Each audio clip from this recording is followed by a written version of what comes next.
ଆମ ସମଗ୍ର ବିଶ୍ୱର ମୋଟ ଆୟ ହେଉଛି ପ୍ରାୟ $100 ଟ୍ରିଲିୟନ କିନ୍ତୁ ବିଶ୍ୱ ଉପରେ ଥିବା ମୋଟ ଋଣର ପରିମାଣ ହେଉଛି $340 ଟ୍ରିଲିୟନ। ନମସ୍କାର, ଆଜିର ଏହି ବିଶେଷ ଆଲୋଚନାକୁ ସ୍ୱାଗତ, ଯାହାର ନାମ ହେଉଛି ଦି ଡିପ୍ ଡାଇଭ୍। ହଁ, ଆଉ ଏହି ସଂଖ୍ୟାଟା ଶୁଣିଲେ ହିଁ ମୁଣ୍ଡ ଖରାପ ହୋଇଯାଏ। ବିଲକୁଲ। ଆଜି ଆମେ ଯେଉଁ ଉତ୍ସବ ବା ରିସର୍ଚ୍ଚ ଉପରେ ଆଲୋଚନା କରିବାକୁ ଯାଉଛୁ, ତାହାର ନାମ ହେଉଛି ଦି 300 ଇୟର ଡେପ୍ଟ ଟ୍ରାପ୍, ମାନେ 300 ବର୍ଷର ଋଣ ଜାଲ। ଯେତେବେଳେ ଆମେ ଏହି ତଥ୍ୟକୁ ପ୍ରଥମେ ଦେଖୁ, ଏହା ଏକ ଗାଣିତିକ ଅସମ୍ଭବତା ପରି ମନେ ହୁଏ। ଏକଦମ ଅସମ୍ଭବ ଲାଗେ, କାରଣ ପୃଥିବୀର ସମସ୍ତ ବ୍ୟକ୍ତି, କମ୍ପାନୀ ଆଉ ସମସ୍ତ ଦେଶ ମିଶି ଯେତିକି ରୋଜଗାର କରୁଛନ୍ତି, ତାହାର 3 ଗୁଣରୁ ଅଧିକ କେବଳ ଋଣ ରହିଛି। ମାନେ ଏହା କିପରି ସମ୍ଭବ? ପ୍ରକୃତରେ ଗାଣିତିକ ଦୃଷ୍ଟିକୋଣରୁ ଏହା ସମ୍ପୂର୍ଣ୍ଣ ଅସମ୍ଭବ। କାରଣ ଯଦି ମୋଟ ଆୟ ହିଁ 100 ଟ୍ରିଲିୟନ, ତେବେ 340 ଟ୍ରିଲିୟନ ଋଣ କେବେ ବି ସୁଝାଯାଇପାରିବ ନାହିଁ। ଆମର ଆଜିର ଏହି ଡିପ୍ ଡାଇଭ୍ର ମୁଖ୍ୟ ଉଦ୍ଦେଶ୍ୟ ହେଲା ଏହା ବୁଝିବା ଯେ ଏହି ବିଶାଳକାୟ ଋଣ ଜାଲ ପ୍ରକୃତରେ କେମିତି ସୃଷ୍ଟି ହେଲା। ଆଚ୍ଛା, ଆଉ ଆମ ଉତ୍ସଗୁଡ଼ିକରୁ ଗୋଟିଏ କଥା ବହୁତ ସ୍ପଷ୍ଟ, ଯେ ଏହା କୌଣସି ଦୁର୍ଘଟଣା ନୁହେଁ। ନା, ବିଲକୁଲ ନୁହେଁ। ଏହା ହେଉଛି ପ୍ରାୟ 300 ବର୍ଷ ପୂର୍ବେ ଡିଜାଇନ୍ କରାଯାଇଥିବା ଏକ ବ୍ୟବସ୍ଥା। ମାତ୍ର 4 ଜଣ ବ୍ୟାଙ୍କର ଏକାଠି ବସି ଏହି ଜାଲକୁ ଏମିତି ବୁଣିଥିଲେ ଯେ ଆଜି ସମଗ୍ର ଦୁନିଆ ଏଥିରେ ଫସି ରହିଛି। ଆଉ ଆମର ପୁରା ଆଧୁନିକ ଅର୍ଥନୀତି ଏହା ଉପରେ ହିଁ ଚାଲିଛି। ଠିକ୍ ଅଛି, ତେବେ ଆସନ୍ତୁ ଏହାକୁ ଟିକେ ଖୋଲି ବିଶ୍ଳେଷଣ କରିବା। କାରଣ ଏଇ $340 ଟ୍ରିଲିୟନ ସଂଖ୍ୟାଟି ଶୁଣିବାକୁ ଯେତିକି ବଡ଼ ଲାଗୁଛି, ବାସ୍ତବରେ ତାହାର ପ୍ରଭାବ ତାଠାରୁ ବହୁତ ଅଧିକ। ଯଦି ଆମେ କେବଳ ଆମେରିକା କଥା ଦେଖିବା, ସେମାନଙ୍କ ଉପରେ ଏବେ ପ୍ରାୟ $38 ଟ୍ରିଲିୟନ ଋଣ ଅଛି। ହଁ, ଆଉ ଏହା କେବଳ ଆମେରିକା ପରି ପାଶ୍ଚାତ୍ୟ ଦେଶରେ ସୀମିତ ନୁହେଁ। ଚୀନ ଭଳି ଏକ ବଡ଼ ଦେଶ ଉପରେ ବି $13 ଟ୍ରିଲିୟନ ଋଣ ଅଛି। ଆରେ ବାପରେ, ଚୀନ ଉପରେ ବି? ଆଜ୍ଞା ହଁ, ଆଉ ଜାପାନ ଉପରେ $9 ଟ୍ରିଲିୟନ ଋଣ। ଏପରିକି ରୁଷ ଭଳି ଶକ୍ତିଶାଳୀ ଦେଶ ଉପରେ ମଧ୍ୟ $450 ବିଲିୟନ ଋଣ ଭାର ରହିଛି। ଆଉ ଯଦି ଆମେ ମୋ ନିଜ ଦେଶ ଭାରତ କଥା କହିବା, ସରକାରୀ ପରିସଂଖ୍ୟାନ ଅନୁଯାୟୀ ଭାରତ ଉପରେ ମଧ୍ୟ 17 ଲକ୍ଷ କୋଟି ଟଙ୍କାରୁ ଅଧିକ ଋଣ ରହିଛି।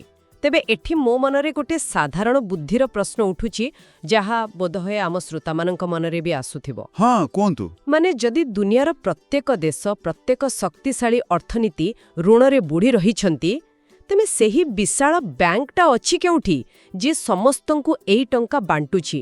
ଯଦି ସମସ୍ତେ ଧାର ନେଇଛନ୍ତି, ତେବେ ଧାରଟା ଦେଲା କିଏ? ଏହା ହିଁ ତ ସବୁଠାରୁ ବଡ଼ ପ୍ରହେଳିକା। ମାନେ ଏତେ ଟଙ୍କା କୌଣସି ଗୋଟିଏ ଜାଗାରେ ତ ଥୁଆ ହୋଇନଥିବ। କେହି ଏଲିଏନ୍ ଆସି ଟଙ୍କା ଦେଇନାହାନ୍ତି ନିଶ୍ଚୟ। ବିଲକୁଲ ଠିକ୍ କହିଲେ।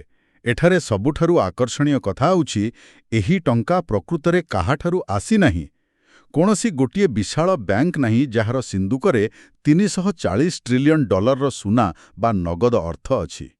ବାସ୍ତବରେ ଏହି ବିଶାଳ ଅର୍ଥରାଶି ସମ୍ପୂର୍ଣ୍ଣ ଭାବରେ ଶୂନ୍ୟରୁ ବା ପତଳା ବାୟୁରୁ ସୃଷ୍ଟି ହୋଇଛି। ଓହୋ, ଟିକେ ରୁହନ୍ତୁ, ଆପଣ କହୁଛନ୍ତି ଶୂନ୍ୟରୁ ସୃଷ୍ଟି ହୋଇଛି?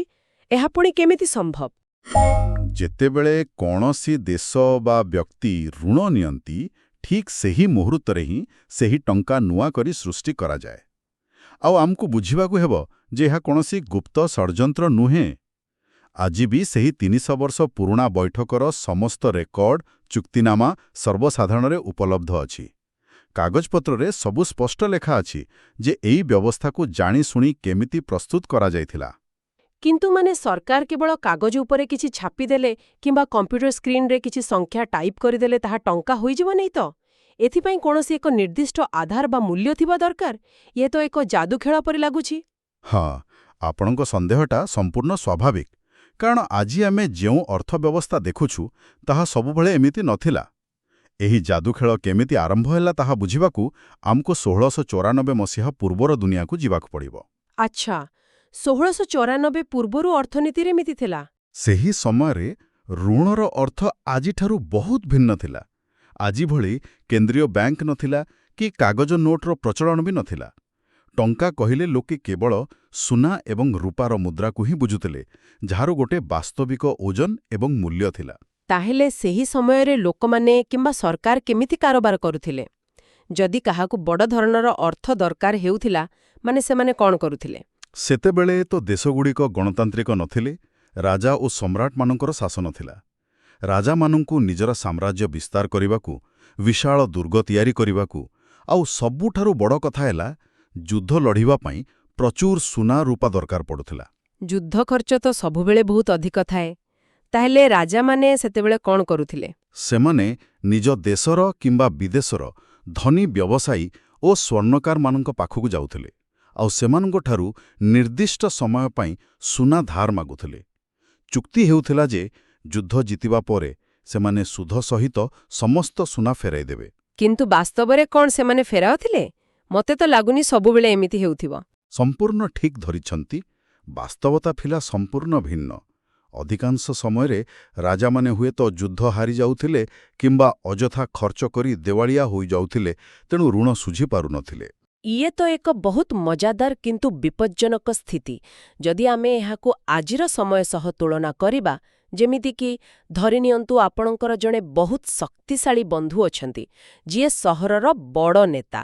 ସେ ଆପଣଙ୍କଠାରୁ ଲକ୍ଷେ ଟଙ୍କା ଧାର ନେଲେ ଏବଂ କହିଲେ ମାସକ ପରେ ଦେବେ, କିନ୍ତୁ ମାଗିଲା ବେଳକୁ ସିଧା ମନା କରିଦେଲେ। ଆଉ ଯଦି ଆପଣ ବେଶୀ ଜିଦ୍ କଲେ? ହଁ, ସେଇଆ ତ। ଯଦି ଆପଣ ଜିଦ୍ କଲେ, ତେବେ ସେ ଆପଣଙ୍କ ଫୋନ୍ ନମ୍ବର ବ୍ଲକ୍ କରିଦେଲେ କିମ୍ବା ପୋଲିସ ଲଗାଇ ଆପଣଙ୍କୁ ଓଲଟା ହଇରାଣ କଲେ। ଏଭଳି ପରିସ୍ଥିତିରେ ଆପଣ କାହିଁକି ଆଉଥରେ ତାଙ୍କୁ ଟଙ୍କା ଧାର ଦେବେ? ନିଶ୍ଚିତ ଭାବରେ ଦେବେ ନାହିଁ। ବିଲକୁଲ ଦେବେ ନାହିଁ। ଆଉ ସେହି କଥା ହିଁ ସେତେବେଳେ ଘଟୁଥିଲା। ଯେତେବେଳେ ରାଜାମାନେ ଟଙ୍କା ଫେରାଇ ପାରୁନଥିଲେ, ସେମାନେ ନିଜର କ୍ଷମତା ବ୍ୟବହାର କରି ବ୍ୟବସାୟୀଙ୍କୁ ଧମକାଉଥିଲେ। ବେଳେବେଳେ ଖସିଯିବା ପାଇଁ ବ୍ୟବସାୟୀମାନଙ୍କୁ ଦେଶଦ୍ରୋହ ଅଭିଯୋଗରେ ଜେଲରେ ମଧ୍ୟ ଭର୍ତ୍ତି କରିଦେଉଥିଲେ। ଆରେ ବାପରେ, ମାନେ ସିଧା ଜେଲ୍? ଇଏ ତ ସମ୍ପୂର୍ଣ୍ଣ ବିଶ୍ୱାସଘାତକତା। ହଁ, ଆଉ ଏହି କାରଣରୁ ସମଗ୍ର ୟୁରୋପରେ ବିଶ୍ୱାସର ଏକ ବଡ଼ ସଙ୍କଟ ଦେଖାଦେଲା। ସେତେବେଳେ ଋଣ କେବଳ ଏକ ଅସ୍ଥାୟୀ ବ୍ୟବସ୍ଥା ଥିଲା, କିନ୍ତୁ ଏହି କ୍ରମାଗତ ବେଇମାନି ଯୋଗୁଁ ବ୍ୟବସାୟୀମାନେ ନିଜ ସୁନାକୁ ଲୁଚାଇ ରଖିଲେ ଆଉ ରାଜାମାନଙ୍କୁ ନୂଆ ଋଣ ଦେବା ସମ୍ପୂର୍ଣ୍ଣ ବନ୍ଦ କରିଦେଲେ। ତାହେଲେ ଗୋଟିଏ ପଟେ ରାଜାମାନଙ୍କର ଖର୍ଚ୍ଚ ବଢ଼ୁଥିଲା, ଆଉ ଅନ୍ୟପଟେ ସେମାନଙ୍କୁ କେହି ଧାରା ଦେବାକୁ ପ୍ରସ୍ତୁତ ନଥିଲେ। ଏହା ତ ଏକ ସମ୍ପୂର୍ଣ୍ଣ ବିସ୍ଫୋରକ ପରିସ୍ଥିତି। ଏହି ବିଶ୍ୱାସହୀନତା ନିଶ୍ଚୟ ଏକ ବଡ଼ ସଙ୍କଟକୁ ଜନ୍ମ ଦେଇଥିବ, ଯୋଉଠାରୁ କିଛି ନୂଆ ଉପାୟ ବାହାର କରିବାକୁ ପଡ଼ିଥିବ। ହଁ, ଏବଂ ସେହି ଐତିହାସିକ ସଙ୍କଟଟି ଆସିଥିଲା 1691 ମସିହାରେ। ସେତେବେଳେ ଇଂଲଣ୍ଡ ଏବଂ ଫ୍ରାନ୍ସ ଭିତରେ ଏକ ଭୟଙ୍କର ଯୁଦ୍ଧ ଚାଲିଥିଲା। ଇଂଲଣ୍ଡର ରାଜା ଥିଲେ ୱିଲିୟମ୍ ତୃତୀୟ, ଆଉ ତାଙ୍କ ସାମ୍ନାରେ ସବୁଠୁ ବଡ଼ ବିପଦ ଥିଲା ଯେ ତାଙ୍କ ରାଜକୋଷ ପୂରା ଖାଲି ହୋଇଯାଇଥିଲା। ମାନେ ଯୁଦ୍ଧ ଲଢ଼ିବା ପାଇଁ ଟଙ୍କା ନଥିଲା, କିନ୍ତୁ ଟ୍ୟାକ୍ସ ତ ଆଦାୟ ହେଉଥିବ ନା? ଯେତିକି ଟ୍ୟାକ୍ସ ଆସୁଥିଲା, ତାହା ଦେଶ ଚଳାଇବା ପାଇଁ ବି ଯଥେଷ୍ଟ ନଥିଲା। ଯୁଦ୍ଧ ତ ବହୁତ ଦୂରର କଥା। ଆମକୁ ସେହି ସମୟର ଯୁଦ୍ଧର ବାସ୍ତବିକ ଖର୍ଚ୍ଚ ବିଷୟରେ ଟିକେ ଚିନ୍ତା କରିବାକୁ ପଡ଼ିବ। ନଗଦ ସୁନା କିମ୍ବା ରୂପାରେ ଦେବାକୁ ପଡ଼ୁଥିବ। ଏକଦମ ଠିକ୍। ଉଦାହରଣ ସ୍ୱରୂପ, ଜଣେ ସାଧାରଣ ସୈନିକର ମାସିକ ଦରମା ଥିଲା 2ରୁ 3 ପାଉଣ୍ଡ। ଭାବନ୍ତୁ, ଯଦି 20,000 ସୈନିକ ଅଛନ୍ତି, ତେବେ ପ୍ରତି ମାସରେ କେତେ ସୁନା କେବଳ ଦରମାରେ ଯାଉଥିବ। ତା ଛଡ଼ା ବନ୍ଧୁକ, ତୋପ, ବାରୁଦ ନିର୍ମାଣ ଖର୍ଚ୍ଚ। ଆଉ ଆମ ଉତ୍ସରେ ମୁଁ ଦେଖୁଥିଲି ସବୁଠାରୁ ବଡ଼ ଖର୍ଚ୍ଚ ଥିଲା ନୌସେନା। ଗୋଟିଏ ଯୁଦ୍ଧ ଜାହାଜ ତିଆରି କରିବା ପାଇଁ ହଜାର ହଜାର ବିଶାଳ ଗଛ କଟାଯାଉଥିଲା। ଶହେ ଶହେ କାରିଗର 2ରୁ 3 ବର୍ଷ ଧରି ଲାଗୁଥିଲେ। ଏଥିପାଇଁ ଲକ୍ଷ ଲକ୍ଷ ପାଉଣ୍ଡ ଲାଗୁଥିଲା। ହଁ, ଆଉ ଏହା ବ୍ୟତୀତ ସୈନିକମାନଙ୍କର ଖାଦ୍ୟ, ଘୋଡ଼ାମାନଙ୍କର ଦାନା ଏବଂ ବିଦେଶୀ ଭଡ଼ାଟିଆ ସୈନିକମାନଙ୍କର ଉଚ୍ଚ ପାରିଶ୍ରମିକ, ଏସବୁ ମିଶି ଇଂଲଣ୍ଡକୁ ସମ୍ପୂର୍ଣ୍ଣ ଦେବାଳିଆ କରିଦେଇଥିଲା। ତା ମାନେ ରାଜା ୱିଲିୟମ୍ ତୃତୀୟଙ୍କ ପାଖରେ ଯୁଦ୍ଧ ଲଢ଼ିବା ପାଇଁ ଆଉ ଗୋଟିଏ ବି ମୁଦ୍ରା ନଥିଲା। କିନ୍ତୁ ଏଠାରେ ଗୋଟେ କଥା ସ୍ପଷ୍ଟ କରିବା ଦରକାର। ରାଜା ବ୍ୟକ୍ତିଗତ ଭାବେ ନିଶ୍ଚୟ ଗରିବ ନଥିବେ। ତାଙ୍କର ନିଜର ମହଲ ଥିବ, ଚାକର ବାକର ଥିବେ। ହଁ, ବ୍ୟକ୍ତିଗତ ସମ୍ପତ୍ତି ଥିଲା, କିନ୍ତୁ ଏକ ସରକାର ହିସାବରେ ଦେଶର ଅବସ୍ଥା ଖରାପ ଥିଲା। ଆଉ ଯଦି ଯୁଦ୍ଧରେ ଫ୍ରାନ୍ସ ଜିତିଥାନ୍ତା, ତେବେ ଇଂଲଣ୍ଡର ସ୍ୱାଧୀନତା ସହ ରାଜାଙ୍କର ମହଲ ବି ଚାଲିଯାଇଥାନ୍ତା। ଆଉ ଠିକ୍ ଏହି ଅସହାୟ ସମୟରେ ହିଁ ଜଣେ ବ୍ୟକ୍ତି ଆସିଲେ, ଯାହାଙ୍କର ନାମ ଥିଲା ୱିଲିୟମ୍ ପାଟରସନ୍। ମୁଁ ଯେତେବେଳେ ଆମର ଉତ୍ସ ପଢ଼ୁଥିଲି, ଏହି ବ୍ୟକ୍ତିଙ୍କର କାହାଣୀ ମୋତେ ବହୁତ ଆଶ୍ଚର୍ଯ୍ୟ କରିଥିଲା। ସତରେ ଆଶ୍ଚର୍ଯ୍ୟ ଲାଗିବାର କାରଣ ବି ଅଛି। ୱିଲିୟମ୍ ପାଟରସନ୍ କୌଣସି ପ୍ରସିଦ୍ଧ ଅର୍ଥନୀତିଜ୍ଞ ବା ସଫଳ ବ୍ୟାଙ୍କର ନଥିଲେ। ସେ ଥିଲେ ଜଣେ ସ୍କଟିଶ ବ୍ୟବସାୟୀ, ଯିଏ ନିଜ ଜୀବନରେ ଅନେକ ବ୍ୟବସାୟ ଆରମ୍ଭ କରି ପ୍ରାୟ ସବୁଥିରେ ବିଫଳ ହୋଇଥିଲେ। ମାନେ ଅଧା ଜୀବନ ସେ କେବଳ ବୁଲିବାରେ ବିତାଇଥିଲେ। ପ୍ରକୃତରେ ମୋର ପ୍ରଶ୍ନ ହେଉଛି, ଜଣେ ବ୍ୟକ୍ତି ଯେ ନିଜ ଜୀବନରେ ଏକ ପ୍ରକାର ବିଫଳ ଥିଲେ, ଦେଶରେ ଏତେ ବଡ଼ ସଙ୍କଟ ବେଳେ ରାଜା ତାଙ୍କ କଥା କାହିଁକି ଶୁଣିଲେ? ସେ କିପରି ସମଗ୍ର ମାନବ ଜାତିର ଆର୍ଥିକ ଇତିହାସ ବଦଳାଇ ଦେଲେ? ଏହାର ଉତ୍ତର ହେଉଛି ଘୋର ଅସହାୟତା। ଆମକୁ ଏଠାରେ ସରକାର ଶବ୍ଦର ସେହି ସମୟର ଅର୍ଥକୁ ଟିକେ ବୁଝିବାକୁ ହେବ। ସେତେବେଳେ ସରକାର କହିଲେ କେବଳ ରାଜାଙ୍କୁ ବୁଝାଉ ନଥିଲା। ରାଜା ଏବଂ ସଂସଦ ଉଭୟ ମିଶି ଦେଶ ଚଳାଉଥିଲେ। ଆଉ ସଂସଦରେ ବୋଧହୁଏ ସବୁ ଧନୀ ଲୋକ ଥିଲେ। ହଁ, ସେମାନେ ଥିଲେ ଦେଶର ସବୁଠାରୁ ଧନୀ ଜମିଦାର ଓ ବ୍ୟବସାୟୀ। ଯେତେବେଳେ ଫ୍ରାନ୍ସ ଆକ୍ରମଣ କରିବାର ଭୟ ଦେଖାଦେଲା, କେବଳ ରାଜାଙ୍କ ସିଂହାସନ ନୁହେଁ, ବରଂ ସେହି ସଂସଦରେ ବସିଥିବା ଧନୀ ଲୋକମାନଙ୍କର ବିଶାଳ ସମ୍ପତ୍ତି ମଧ୍ୟ ଫରାସୀମାନଙ୍କ ହାତକୁ ଚାଲିଯିବାର ଭୟ ଥିଲା। ଓହୋ, ତାମାନେ ଏହା ଏକ କର କିମ୍ବା ମର ପରିସ୍ଥିତି ଥିଲା। ସମସ୍ତେ ନିଜକୁ ବଞ୍ଚାଇବାକୁ ଚାହୁଁଥିଲେ, ଆଉ ପ୍ୟାଟରସନ୍ ଏହି ଅସହାୟତାର ସମ୍ପୂର୍ଣ୍ଣ ଫାଇଦା ଉଠାଇଲେ ବୋଧହୁଏ। ଏକଦମ। ଏହି ସଙ୍କଟଜନକ ସ୍ଥିତିରେ ପ୍ୟାଟରସନ୍ ରାଜା ଏବଂ ସଂସଦ ପାଖରେ ଏକ ପ୍ରସ୍ତାବ ରଖିଲେ, ଯାହାକି ଶୁଣିବାକୁ ପ୍ରଥମେ ସମ୍ପୂର୍ଣ୍ଣ ପାଗଳାମୀ ଭଳି ଲାଗୁଥିଲା। କିନ୍ତୁ ଆଜି ତାହା ହିଁ ଆମର ବିଶ୍ୱ ଅର୍ଥବ୍ୟବସ୍ଥାର ମୂଳ ଦ୍ୱାର। ଆସନ୍ତୁ ସେହି ଚୁକ୍ତି ବିଷୟରେ ଟିକେ ଗଭୀରକୁ ଯିବା, କାରଣ ସେଇଠୁ ହିଁ ଖେଳ ବଦଳିଲା। ନିଶ୍ଚୟ। ପ୍ୟାଟରସନ୍ ପ୍ରସ୍ତାବ ଦେଲେ ଯେ ସେ କିଛି ଧନୀ ବ୍ୟବସାୟୀଙ୍କର ଏକ ଗୋଷ୍ଠୀ ତିଆରି କରିବେ। ଏହି ଗୋଷ୍ଠୀ ମିଳିତ ଭାବରେ ସରକାରଙ୍କୁ ଏକକାଳୀନ 1.2 ମିଲିୟନ ପାଉଣ୍ଡର ବିଶାଳ ଋଣ ଦେବେ, ଯାହାକି ଆଜିର ମୂଲ୍ୟରେ ପ୍ରାୟ $300 ମିଲିୟନ ବା ଆମ ହିସାବରେ 2000 କୋଟି ଟଙ୍କାରୁ ବି ଅଧିକ ହେବ। ସେତେବେଳେ ଇଏ ଏକ ଅକଳ୍ପନୀୟ ଧନରାଶି ଥିଲା। ଆଚ୍ଛା, ଏଠାରେ ପ୍ରସଙ୍ଗଟି ବହୁତ ରୋଚକ ହୋଇଯାଏ, କାରଣ ପାଟରସନ୍ ଯେଉଁ ସର୍ତ୍ତ ରଖିଲେ ତାହା ବହୁତ ଅଜବ ଥିଲା। ହଁ, ସର୍ତ୍ତ ଥିଲା ଯେ ସରକାରଙ୍କୁ ଏହି ମୂଳଧନ କେବେ ବି ଫେରସ୍ତ କରିବାକୁ ପଡ଼ିବ ନାହିଁ। ବାସ୍ତବରେ ଏହାକୁ ଫେରାଇବା ପାଇଁ କୌଣସି ସମୟସୀମା ହିଁ ନଥିଲା। ସରକାର କେବଳ ପ୍ରତିବର୍ଷ ଏହି ମୂଳଧନ ଉପରେ 8% ସୁଧ ସବୁଦିନ ପାଇଁ ଦେବାକୁ ବାଧ୍ୟ ରହିବେ।